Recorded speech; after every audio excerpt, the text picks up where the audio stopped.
First, go to Google and type ChatGPT OpenAI. Click on the first result, which should be ChatGPT.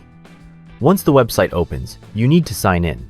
At the top right corner of the page, click Sign In and select ChatGPT. On the next page, click Sign In again.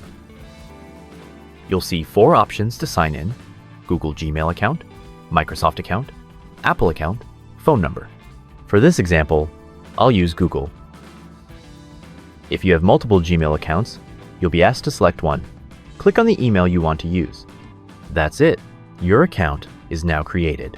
ChatGPT will ask how it can help you, and there are many options to choose from. You can generate an image, have a debate, summarize a text, and much more.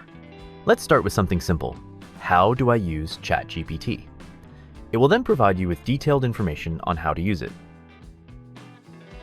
You can ask anything by typing your question and pressing Enter, or clicking the black arrow on the right side.